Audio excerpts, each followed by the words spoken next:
When someone gets the chance to fall in love, it often unfolds in stages, starting with companionship. But for the main girl, her heart begins to waver as she finds herself caught between the comfort of closeness and the stirrings of romance, unsure which will take hold in the end. Still, she clings to him, afraid that if she loosens her grip even slightly, someone else might take him away. Their connection began at a school event back in the 8th grade. The area buzzes with students promoting handmade goods and enjoying activities, while the boy, expression unreadable, clutches a jewelry case, aware he's getting nowhere. A duo walks up, asking about the items since they appear unlike actual flowers. He explains they are genuine, long-lasting floral decorations. One of them finds it interesting and inquires about the price. When the student hears they are 500 yen each, he reacts in disbelief. The guy blurts out, it's too costly, and adds he won't purchase it because he lacks the money. Our MC grows uneasy, accepting it's overpriced for younger students. Gazing into his nearly full container, he chooses to stop early, knowing he only sold 5. He later walks into the science room with a long breath, reflecting that there are still 95 items and selling them today seems out of reach. Inside, a girl waits cheerfully, asking if he has come back. The boy freezes, surprised. She moves near and asks if he is Natsume-kun from the science team. Slightly thrown off, he admits that he is. She raises her voice and criticizes him for leaving the stand, saying she only came by because a flyer from another girl caught her eye. Natsume replies it doesn't matter since nobody wants to buy anyway.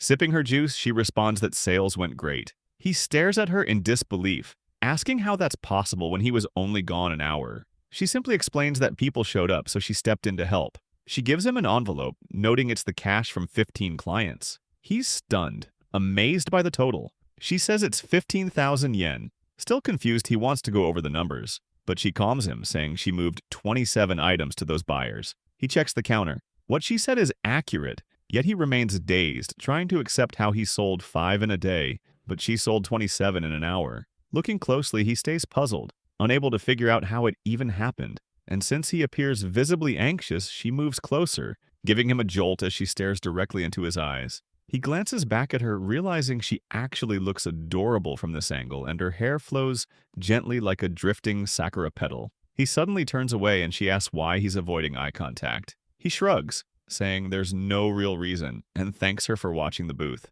She replies it wasn't a big deal. She was just bored. When he asks if that was her only reason, she nods and says she has one more question. Pointing at his collection, she inquires why he needs to sell a total of 100. While still trying to count the earnings, he wonders how she figured that out.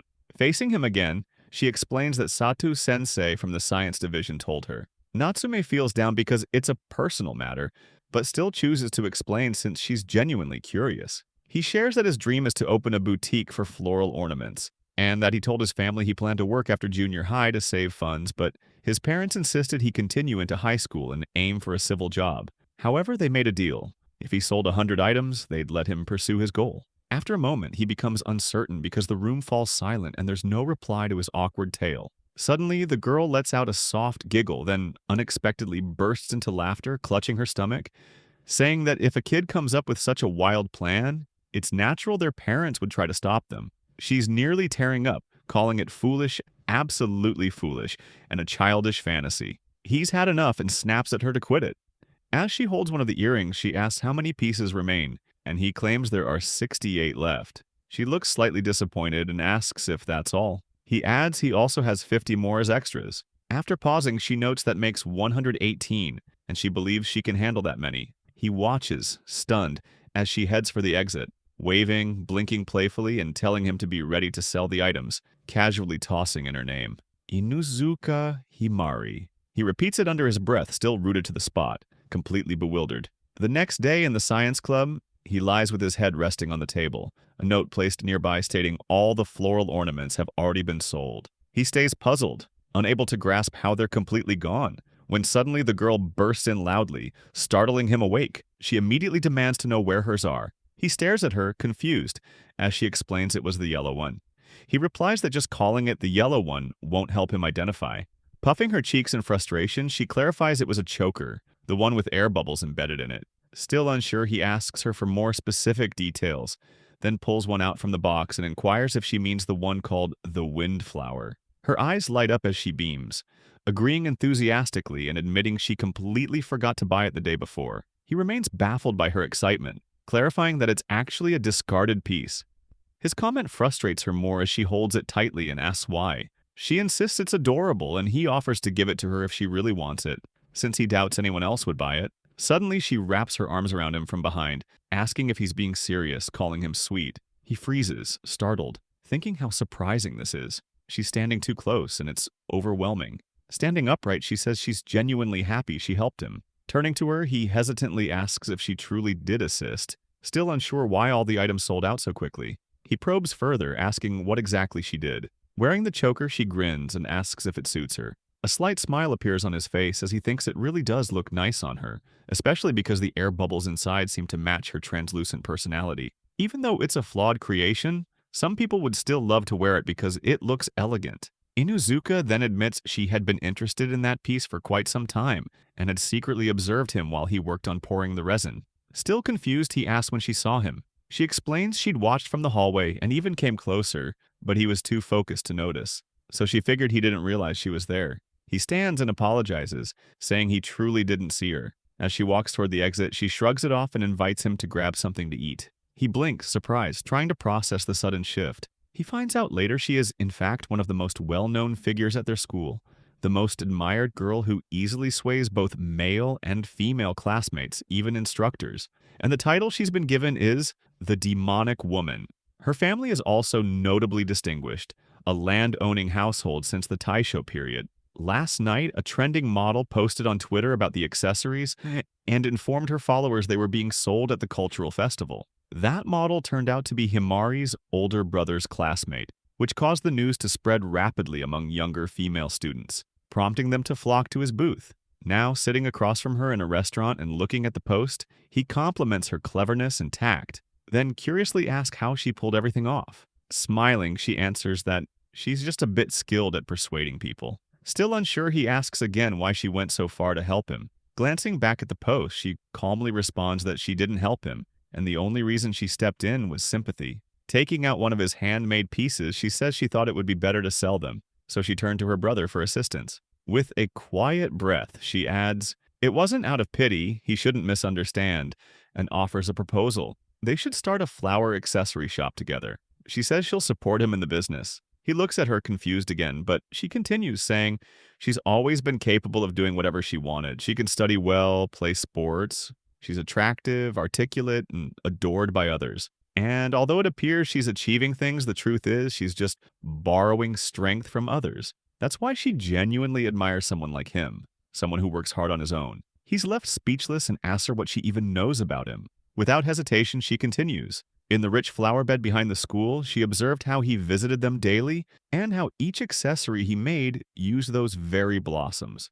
She also knows he gave the flowers names and that he cried when they were cut. He begins to panic, shocked, and asks if she witnessed all of that, but she doesn't stop. She adds that, for what it's worth, his tone while speaking to them was surprisingly poetic. He groans, dropping his head onto the table in defeat, begging her to just finish him off. It's too much. With a quiet sigh, she admits she had actually planned to buy the piece herself, but he ended up being so hopeless and absurd that she couldn't help using the one-time favor her brother owed her. He jolts upright, stunned, demanding to know what she means by a request of a lifetime. She blinks and confirms he's correct, explaining it's a serious favor, then asks if now that he knows, he'll take responsibility for it. He's baffled, asking for responsibility for what exactly? With a soft chuckle, she makes a playful request for him to give her his eyes. He freezes, stunned as she laughs again, telling him it's not something out of a horror flick. He replies that he knows. She continues, telling that when he was crafting the floral accessories,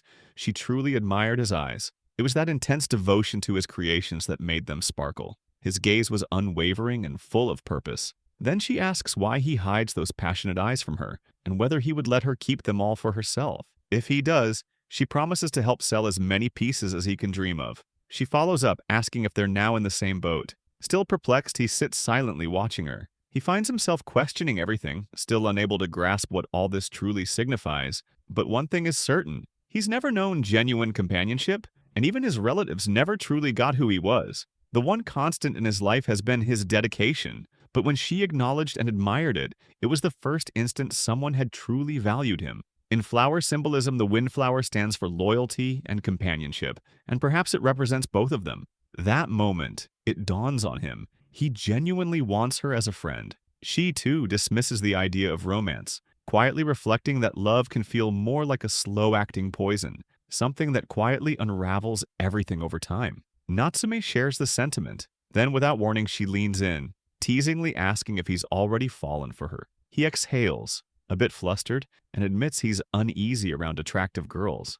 Growing up with beautiful older sisters who constantly complained about their boyfriends since grade school left him wary, he's come to find pretty girls a little intimidating. There's a pause, then she bursts into laughter, taps him gently on the nose, and calls him genuinely sweet. With a smile, she adds that she actually likes the nickname he gave her, Rose Lady. He's taken aback, even more puzzled as she suddenly refers to him by his given name. She giggles again and comments it'd be amazing if all guys were just like him, but he waves it off. That's unlikely because by now most boys would have already fallen for her several times and declared their love 5 times. She's shocked, asking why 5. Calmly, he reiterates that, in any case, he won't be hitting on a pretty girl. She agrees, saying there are definitely people like that, and it's perfectly alright if he's uncomfortable. He pauses a moment, then admits maybe going along with things would make it easier. She softly reassures him that he doesn't have to. He meets her gaze for a moment and asks in a low voice, "Really?" She adds that even before she fully grasped romantic feelings,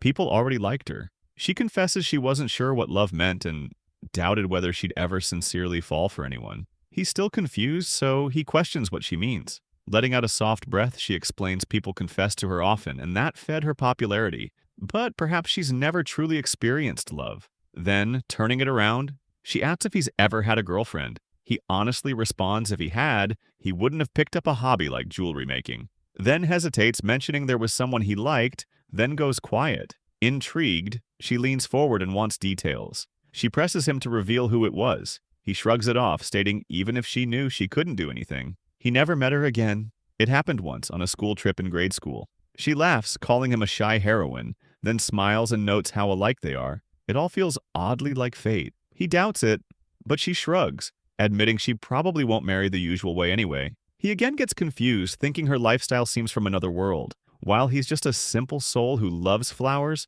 struggles to socialize, and still wound up meeting her. So maybe fate did play a role. Suddenly she throws out a wild idea. If they're still single at 30, would he live with her? He backs away, asking her to hold off on such random talk, and wonders why 30, of all ages. She grins and remarks that they'll use it as a goalpost and chase their dreams until then. He nods, catching her meaning, and she adds that if she's still single, he can just leave the rest to her. They sit in silence briefly, exchanging glances. He suddenly pulls back, remarking that living with her wouldn't suit him. He's more drawn to women who are gentle and traditional. The idea of coming home to such intensity doesn't appeal to him. She laughs, amused, and notes that it's the first time anyone's ever rejected her.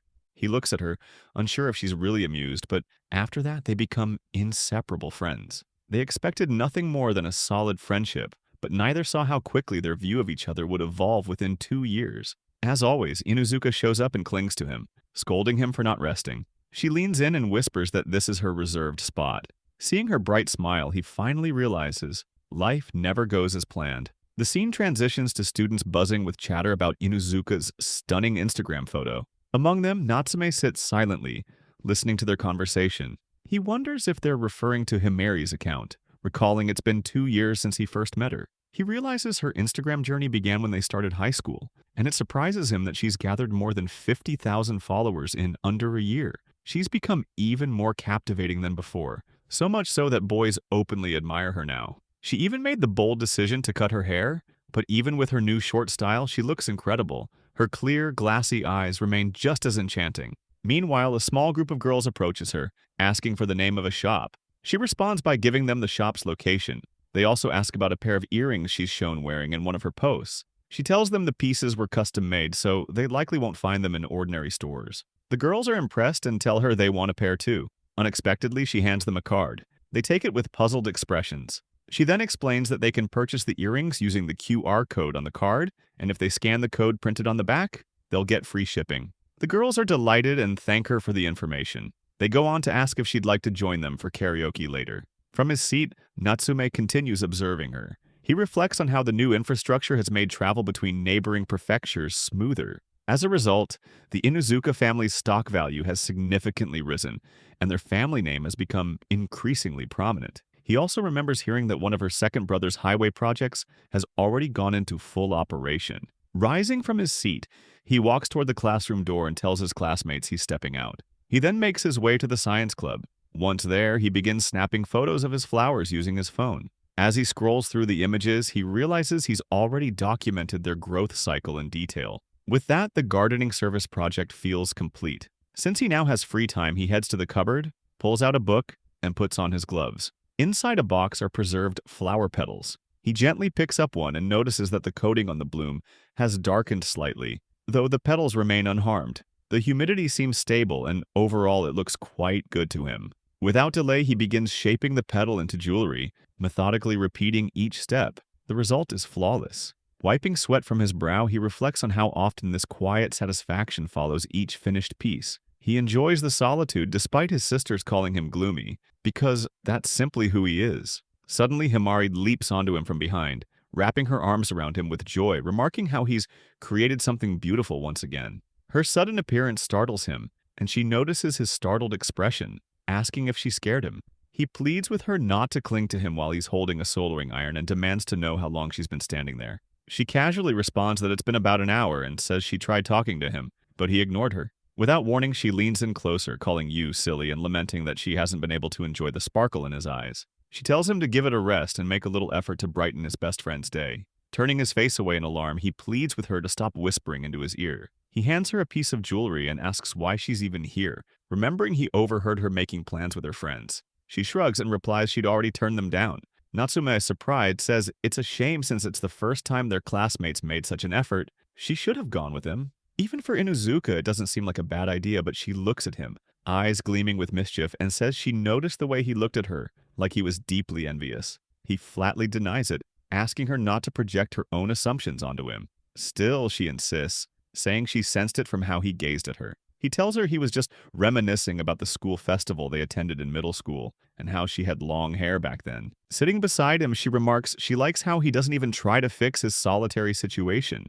Suddenly pointing at her, he shouts that she's always clinging to him, causing others to think he already has a girlfriend. Flustered, she scoffs, saying it's because she has plenty of admirers while he lacks feelings. She asks if she's right. He shouts back that all the guys he turned down claim he's her boyfriend, and false rumors are spreading all over the school. She explains it's because she always talks about him in front of her suitors. He yells at her to stop since it's a nuisance for him. She further clarifies that she doesn't go out with any of them because she actually likes them. He looks puzzled and asks why. She blinks and says it might just be for fun. Freaked out, he is shocked. She goes on to say that she still doesn't really understand what falling in love means. She even mentions she's okay with how things are now, but it would be a problem if she doesn't have a partner before she turns 30. He stares at her, asking if she really isn't planning to marry until she opens a shop. She replies that she never intended to marry in the first place, but if he marries first, she won't be forced into an arranged marriage. He tells her he doesn't care and urges her to just get married already. She whispers, asking if he really wouldn't mind even if it's an old man with not-so-good motives. He is stunned by how she always comes up with such twisted ideas. He then asks her if real arranged marriages are still even a thing nowadays. She tells him they absolutely exist, adding that he can look them up online. Feeling a bit uncertain, he reluctantly agrees to be her unofficial bodyguard since he's her ride or die, but she quickly starts trembling, barely holding back laughter before revealing it was all a joke. He scolds her for scaring him half to death, to which she responds by hugging him from behind and promising she's not going anywhere. With a glance at the clock, he realizes it's time to wrap things up and suggests they clean up before heading out. After a quick check of their tools and flower arrangements, they lock up and leave, falling into their usual end-of-day routine. He thinks back on the garden they've nurtured over the past 2 years, how steady and peaceful it had all been, until the very next day when that fragile sense of stability suddenly disappeared. Standing beside the vending machine, Natsume wonders about Himari, since she hasn't appeared all day, assuming she's tied up with student council tasks. Despite how she acts around him, she's involved in various school clubs and excels academically. For him, enjoying solitude feels comfortable now and then, until a girl with long, graceful hair approaches, stunning him with her appearance. As she nears, she glares, startling him. Her expression resembles his sister's, and she gives off the vibe of a girl who gossips behind her partner's back. Strangely enough, while he claims not to be into pretty girls, he kind of is, seeing them as inspiration for crafting his floral designs. Yet, speaking with them makes him anxious, so he usually steers clear. He thinks they're best admired silently. As they cross paths, their gazes meet, and he gets a clear look at her, thanking the heavens for such a scene. Her makeup is just enough to enhance her elegance, matching beautifully with her jewelry. She clearly loves stylish items, but then his attention shifts to her bracelet. He recognizes it instantly. Queen of Night, a piece crafted from bright white petals, a symbol of beauty, impermanence, and the longing to see someone again. It was one of his finest early works sold 2 years ago. Seeing it now, he's shocked that someone besides Himari is still wearing one of his designs. Made from resin, it's durable, but most girls discard old jewelry unless it's deeply meaningful. He can't grasp why she's held onto it for so long. Only someone unique like Himari would do that. He's sure he didn't spot this girl back then, but that's understandable considering how hectic sales were. Now that he's seen Queen of Night again, he figures he'll mention it to Himari, even if she'll probably tease him for it. Glancing at his drink, he decides to save some. Watching her head for the vending machine, he wonders what she'll pick, when suddenly her bracelet drops. She wipes it gently but injures her finger on the resin. Her sadness is clear. She seems like someone who treasures broken things. Feeling bad, Natsumi steps toward her, offering to fix it. She stares, then suddenly yells, asking what his problem is. He panics, realizing how odd it must seem to approach a stranger like that. It probably made him look creepy. Stammering, he explains he could tell it was important to her, but mid-sentence, bolts away, yelling at her to forget he said anything. As he runs, he pictures Himari laughing at his awkwardness. 2 days later in class, he's still haunted by that girl, her icy expression replaying in his mind. He knows he came off strange, but she didn't need to glare like that. Just then, a paper lands on his desk, and as he unfolds it, someone tells him to quit daydreaming. And when he turns, it's Himari.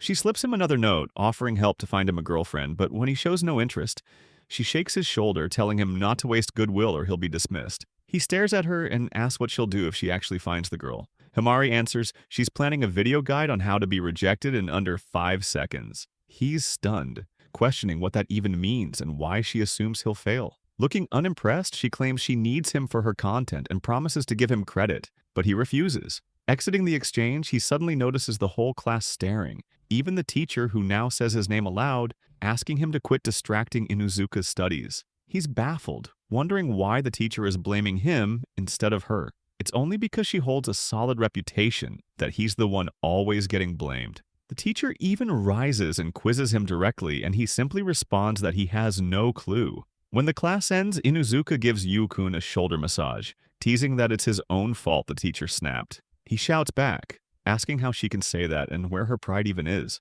Just then, the girls in class all turn around, shooting him sharp glares. Inuzuka apologizes softly, noting her friends don't realize she's the real troublemaker. She adds that he's distracted because of what happened 2 days ago. He denies it, claiming he's totally fine, but she disagrees, since he hasn't crafted anything since yesterday. As he begins to snap at her, she assures him there's no need to fret. When a pretty girl calls a guy a creep, it's often a win. That's what her brother told her. He's baffled, asking what that even means. And she explains that if it were her brother, he would have paid to be insulted in that place. Natsume is puzzled because her brother seems handsome and decent, so why is he into such twisted stuff? She remarks that maybe it runs in the blood. For example, her grandfather flew to Europe due to his obsession with blue eyes. Natsume wonders aloud if she inherited that too. She responds yes. Just like her grandpa, she's got an eye attraction. And so far, Natsume's intense gaze is the best. He expresses his gratitude for her peculiar compliment, pondering how the recent incident has left him feeling a bit flustered. Hence why Himari can't seem to let it go. She tries to lift his spirits by suggesting it's nice to see someone care so deeply for one of his creations. Natsume agrees, but the girl's behavior was a bit odd. Inuzuka interjects, questioning why, as she values her choker as much. He notes that she is definitely the quirkiest of the bunch. Despite making countless pieces for her, she remains fixated on that one choker. She may have bought it, but her attachment to it is quite curious. Suddenly, he is interrupted by someone tapping him on the shoulder, informing him of a customer. Perplexed, he turns around to see who it is. A girl approaches Natsume and informs him that he has a visitor. It's his friend Makishima, so he immediately asks what's with the girl. Makishima chuckles, calling it an impromptu greeting and admitting that he adores such scenarios. The two were classmates last year and sat beside each other, so they interacted quite a bit. Makishima was his only male companion, though he had a reputation as a playboy. He often stirred up conflicts whenever he reached out to other female students, and every time he walked into a classroom, the atmosphere among the girls shifted. Natsume questions whether he forgot to bring his English dictionary, and Makishima admits he came to borrow one but couldn't find any. He also mentions there's something he wants to ask. Inuzuka appears and greets him, and he inquires about how she's been doing. She replies that she's enjoying her high school life. He then asks if she's making use of her loan on Natsume, and she confirms with a nod, thanking him for always spending time with her Yukun. Natsume asks if they really dated back in middle school and why things seem tense. She replies he was just someone she passed time with, memories she'd rather erase. When he questions if it was really that bad, she snaps that, thanks to him, she was harassed by jealous girls. Makishima just laughs, saying he never showed interest in them, but they still confessed. In the end, they targeted her out of spite, a harsh lesson in letting go. Natsume begins to wonder if Makishima is the root of Himari's hesitation when it comes to love. Natsume reminds Makishima he had something to discuss. Makishima asks if he spoke to a girl near the vending machine after school 2 days ago. Caught off guard, Natsume admits he did but had no hidden intentions, then asks if she's Makishima's girlfriend. Makishima assures him it's not like that. He just wanted to confirm details. Right then, the girl returns to thank Natsume. Makishima tells her this was her request, so she should show proper gratitude. When Natsume asks about their relationship, Makishima explains she's a childhood friend. Her family runs a pastry shop behind its house, and one of the few girls he's promised never to pursue. He then tells Natsume to look after her. Natsume thanks him sarcastically for the information he didn't ask for. Himari asks if she is a Naki, the girl Natsume mentioned before. Natsume then turns to Inuzuka and asks if she also knows her.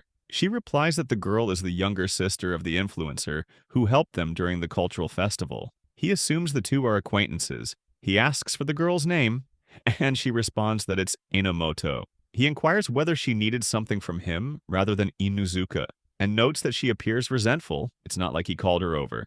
Makishima warns that she'll be a nuisance to Natsume if she doesn't speak up. She shows him the accessory and explains that she contacted every shop, but her friend suggested it would be easier to just purchase a new one. However, she refuses to leave it unresolved like this. He understands he had expected something far worse and asks if they can meet after school. She agrees. When he tries to take it from her, she declines. Confused, he questions her, and she responds that it would be a problem if it broke, so she prefers to keep watch over it herself. She doesn't trust others with it, and he figures that it must hold great significance for her. He instructs her to meet him in the science room after school. Later, in the science classroom, he asks Inuzuka if they're connected through their older siblings. She confirms it, saying they got along well in elementary school, but now their relationship has changed. He wonders if they attended the same school, but she clarifies it wasn't like that. They just occasionally hung out each year. Since Inamoto's family runs a pastry shop, she sometimes places cake orders there. Their cakes are popular and delicious. He considers trying them sometime, and Himari asks if he'd attend her mother's birthday next month if she ordered from that shop. He immediately refuses, questioning why he should be there. He's just her daughter's classmate. She claims she misses seeing him around lately, and he replies that's exactly why he won't go. She returns to talking about Inamoto and explains that they used to play together during order visits. Naturally, they grew apart as they approached high school, especially since they ended up in different school districts and couldn't see each other often. He asks if she was aware that Inamoto now attends their high school. She responds that they've walked home together a few times in first year. When he asks if they attended separate middle schools, she confirms, and then inquires if Inamoto got that Queen of the Night accessory from her older sister. She wonders if he crafted it himself, and she admits she's not sure, but Inamoto must feel some emotional connection to it. She can't say definitively, but seeing her treat it so delicately makes it all feel oddly melancholic. He questions whether she forgot that he was the one who made it. She argues that's not what she meant. Regardless of its origin, it has sentimental value. She tells him there's no need to be such a downer about it. She teases him, leaving him baffled. Back in elementary school, Inamoto was as adorable as a doll and possessed that glamorous, charming beauty that matched Inuzuka's preferences perfectly. He realizes this is the type of girl she's into. He goes on to say that this is the first time he's ever heard about her, and asks if they're not on good terms. Himari replies that she wants to be close to Inamoto, but the girl avoids her. He panics and asks what would happen if someone overheard them, and at that precise moment, Inamoto appears. Natsume asks where Makishima is, and Inamoto replies that he has tennis club duties to attend to. He silently hopes she didn't overhear their earlier conversation. He then asks about her own club activities, to which she responds that the music club has no scheduled sessions. She tells him not to waste time talking about her and instructs him to fix the accessory. Though he has no intention of being her friend, he wonders why she always has to be so distant. He notices the chains are worn and deteriorating. They'll need to be replaced. While the new ones won't be exactly the same, he can make them nearly identical. Speaking up, he asks if he can inquire about something. Enomoto immediately tells him not to say that he can't repair it. He assures her that's not what he meant. She demands to know what it is then. Inuzuka scolds Enomoto, telling her not to be offensive or she'll scare Yukun. He's a bit of a dense young man. Enomoto replies that she's not angry. Inuzuka counters that she's been furrowing her brows ever since she arrived. Shocked, Enomoto quickly checks her expression in a panic and, in her flustered state, ends up falling to the ground. They rush over to ask if she's all right, and Inuzuka apologizes. Enomoto blurts out that he said he could fix it, so he should get on with it. Natsume apologizes for the delay. He hadn't expected her to fall that hard, and hesitates to say more. But Inuzuka comments that she's as clumsy as ever, echoing the exact thought he was about to share. Enomoto grabs Inuzuka and accuses her, saying it's all her fault. She complains that she's always hated her weird sense of humor, and how she used to take her favorite keychains and shared toys. Inuzuka calls her unfair, claiming that Enomoto's strength comes from lifting bakery goods all the time. She tells her to shut up and stop unleashing all the bitterness she's held onto since grade school. He watches them squabble as Enomoto throws Inuzuka aside. She then turns to him and insists he hurry up and fix the accessory. He agrees and says he'll get started right away, but he wants to discuss something before beginning the repair. He says it's fixable, but he'll need to replace the entire assembly. She asks why he can't simply fix it as is. He explains that the parts he used were purchased from a 100 yen shop, and the designs rotate so often that he can't find the exact same ones from 2 years ago. She looks stunned, and he adds that he chose those pieces because they were visually appealing. As expected, she seems emotionally attached to the accessory. He reassures her not to worry, he'll keep everything where it belongs and reinforce it with more durable materials. If she doesn't like that idea, she can always place it in a case and display it in her room. He even offers to create a decorative piece that suits her preferences. He reflects on how her first impressions are always a bit harsh and wonders if she's something of a sentimental purist. Just a short while ago, she had been having fun arguing with Inuzuka. She says that she'll keep wearing it, and he responds that he'll swap out the parts and it should be ready in a few minutes. He shows her the new design and asks if it's acceptable, and she nods in approval. He takes her wrist measurements and begins the repairs. While he works, Enomoto turns to Inuzuka and asks about her relationship with Natsume. Inuzuka teases her, asking if he's her type. Flustered, Enomoto denies it, saying it's nothing like that. Inuzuka then apologizes for being harsh earlier, and Enomoto asks if she could tell. She replies that they've been best friends since middle school. Enomoto looks puzzled and asks if that's unusual. Curious, she then inquires what the two of them usually do in the science lab. Inuzuka explains that they're members of the gardening club and have been cultivating plants on the shelves behind her. They've even planted flowers behind the bike racks and asks if Enomoto would like to see. Enomoto is amazed and points at the lights, asking what they are. Inuzuka tells her they're LED grow lights, perfect for nurturing indoor plants. Enomoto didn't know they had such equipment, and Inuzuka mentions she hasn't watered the plants today and asks if Enomoto would like to try. She agrees. Inuzuka adds that the flowers all have names and while watering they call them cute.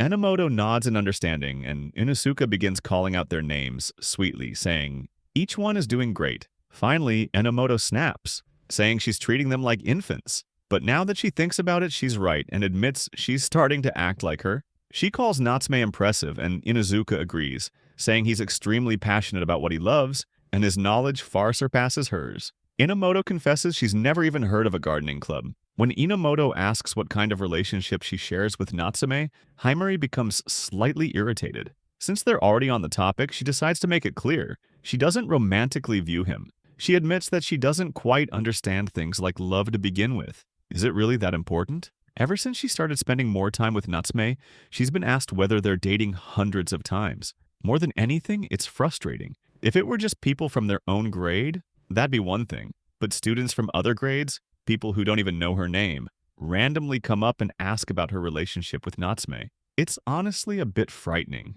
She recalls an incident during the committee meeting the day before yesterday, where a guy commented that she's always seen with Yukun and asked if they weren't a strange pair. She responded by asking what business it was of his, and he promptly ran off. It makes her feel sick. She starts to wonder, shouldn't it be different? Shouldn't the first step be to ask what kind of person Natsume is? His worth isn't defined by whether he's in a relationship with her or not. She calls it absurd. Those who fail to recognize Natsume's value have no right to judge her own or to force their beliefs upon her. She begins to question whether friendship between a boy and a girl truly exists. She thinks it can, and if it can't, then what exactly are these emotions? Is the feeling of wanting to support his dreams merely a way to eventually kiss him or grow physically close? She scoffs at the idea. It's ridiculous. If she wanted to kiss him, she wouldn't go through such a convoluted process. She's not denying people's tendency to fall in love with love itself, but she refuses to let that mindset apply to their relationship. She wants others to realize that not everyone holds the same values. If someone ever becomes Natsume's girlfriend, she hopes that person can also accept their bond as it is. Because it's genuinely painful to lose a friend just because they started dating someone. And at this rate, it'll probably be quite a while before Natsume gets a girlfriend anyway. That's why she was so surprised when Enomoto approached him first. Despite the incident with the accessory, they managed to speak openly and honestly right from the start without looking away. It was truly unusual. She believes Enomoto has a natural talent for dealing with people, which makes sense. She's tough, stunning, and without exaggeration, probably the second cutest girl after herself. If Natsume has some casual girl-repelling energy, then Enomoto can effortlessly cut through it in an instant. Enomoto has a striking face and a well-proportioned figure. She's often misunderstood, but she's genuinely kind. Even though she constantly plays pranks on Himari, she always forgives her in the end. As expected from someone raised in a family that runs a Western-style pastry shop, she seems to be an excellent cook as well. She's exactly the kind of girl anyone would want to marry. Himari wonders if spring has finally arrived for Natsume.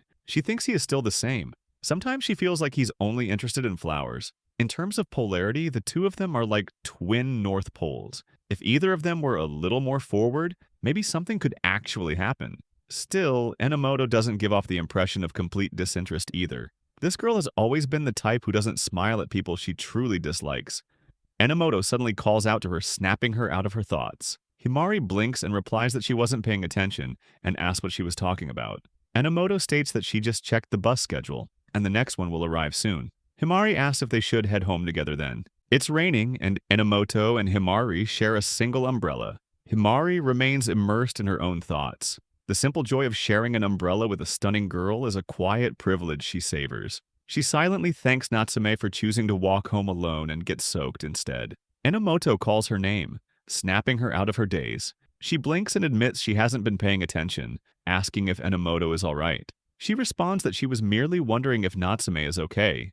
Himari can't honestly say she loves him, and now that she thinks about it, he hasn't visited her home lately. Everyone in her family misses him and wishes he'd stop by. She apologizes again for not listening, expecting Enomoto to be angry. Instead, Enomoto looks serious and questions if she's truly not dating Natsume.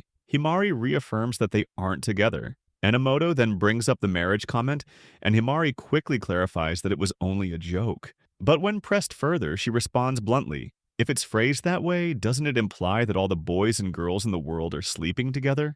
Enomoto flushes at her bold words.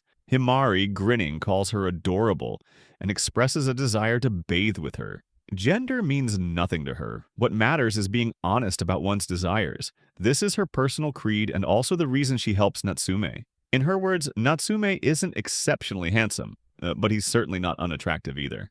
That's not the point. What draws her in are his eyes, the way they sparkle when he's focused on making accessories. She confesses that she loves those eyes dearly. Maybe she'll never be able to part with him. Maybe they'll stay best friends forever. And if he ever stops creating accessories, that might be the end of it. She realizes these feelings are difficult for others to understand, which is why she rarely speaks of them. But she knows without a doubt that within those marine blue eyes lies a seat she wants to occupy eternally. Enomoto calls her back to reality, and Himari snaps out of her reverie. She blurts out something vague, confused by the tail end of her own train of thought. Enomoto asks if she can pose a question.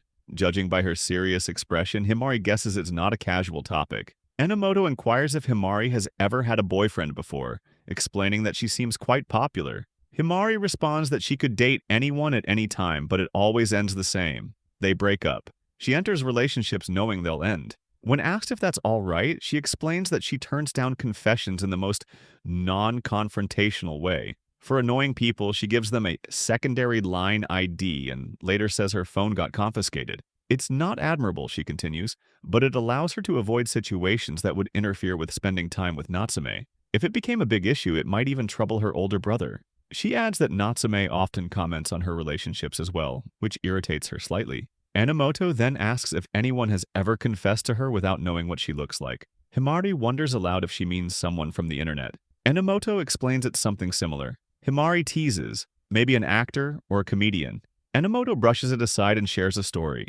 Her older sister always dreamed of moving to the city, while she had expected to inherit the family shop. When helping her mother bake, her mom used to say, even bad people can make good things, but only someone kind can create something that touches the heart. Himari asks if Enomoto found someone who touched her soul, someone she fell in love with, even without knowing their face. Enomoto confirms softly that she's right.